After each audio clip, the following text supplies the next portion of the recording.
What's going on, guys? Ben with liftedimports.com. I wanted to share with you a quick tip that should solve a problem that I started to run into after I lifted my Subarus, and that is, now that you got extra space underneath your Subaru, how do you get it high up enough off the ground to do a lot of different work on it? So there might be certain situations where you need way more clearance in order to get certain things out from under the car and work on certain things, especially if you're ever finding yourself in a situation where you need to pull the transmission out for whatever reason, or even simple things like changing an axle can be much easier if you've got the right tools.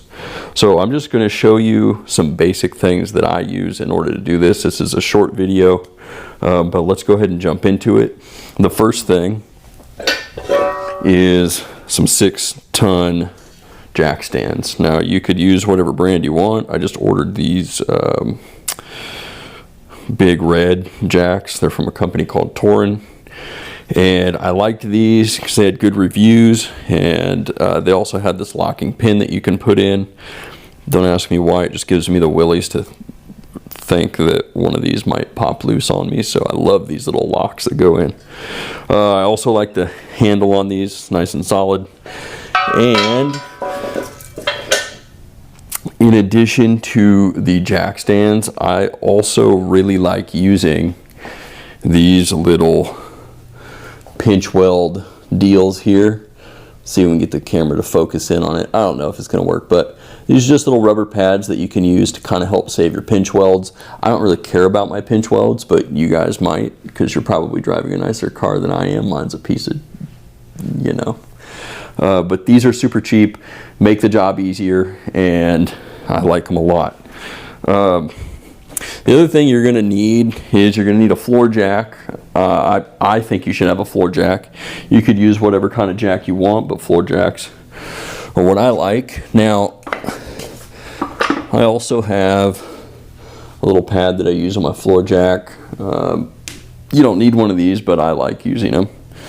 Now, this is a low pro jack, and the only reason I have this is because I've had it for years. I would probably recommend getting something that's a little bit more standard size, but this is what I've had forever, so this is what I use. And I just use a couple 2x4s to just stuff right under the, under the car. I just put them on top of the jack. I typically try to lift off the frame rails. Now, if you're going to be lifting off of the pinch welds, you might want to use something that's maybe a little more durable than wood, but I've done it before and had no problems. So it's kind of up to you how you want to space this if your jack is too low to get the vehicle up off the ground enough. And as always, if you don't feel comfortable doing this stuff, work with a trusted mechanic, because the last thing that we want to do is have people end up crushed underneath their car. That is not at all what we're ever trying to hear about. So always be safe as you possibly can. Make sure that you've got some help if you're not comfortable doing any of this stuff. But again, I like to lift off the frame rails, and that way I have the room to put the jack stand under the pinch weld, kind of where they belong. But you can also get extensions for floor jacks. You can order them online. This is just what I have. And like I said, if you're lifting off the frame rails, I've never had a problem just using these 2x4s to get everything up. Now, as always, have wheel chocks. Pick whatever type you like. It's just a hard rubber style that I like that doesn't beat the dog crap out of the floor. I've got like a coated floor in here which needs to be cleaned, and I've been beating the heck out of it and probably should redo it, but nevertheless, these grip really nice. Even if you're on concrete, you don't have to worry about them scooting. Like I said, this is going to be a quick video. That's kind of what I use to get my Subaru up off the ground. I even use this setup for working on my Jeep. Sometimes the Jeep's got to get put up in the air, and I use this same equipment for that. And the cool thing, even though this is a low profile jack, I do own I own a lowered Subaru, and this allows me to work on that as well. And I'm always trying to find the least number of tools that will do as many jobs as they can.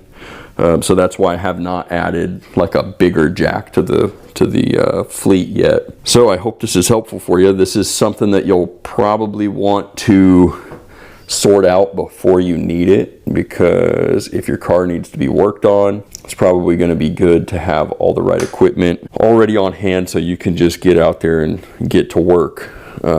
Again, make sure that you are comfortable doing this stuff. If you have a friend that is knowledgeable about these things, absolutely you want to see if you can pick up a little help and maybe get a little bit of training before you really dive in and start doing stuff in the garage, because there's all kinds of stories of people getting pinned underneath cars, and usually it's just neglect, people making really silly decisions that they shouldn't have made. But that's the last thing that we want to have happen. So I hope this is helpful for you.